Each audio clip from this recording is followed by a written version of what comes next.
ఉపాధి పని జరుగుతుందా? నెలక 2 వారాలు జరుగుతున్నాయి.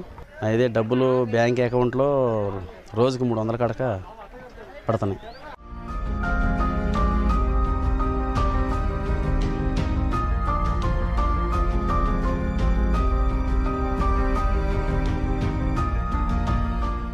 రూపాయలు పని సార్ ఇది.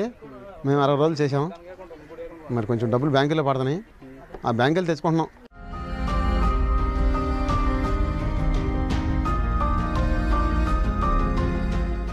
ఉపాధి పని ఆహార పథకం కింద 2 పూట్ల మాకు భోజనం సరిపోయి మాకు 300 రూపాయలు దాకా పడుతున్నాయి.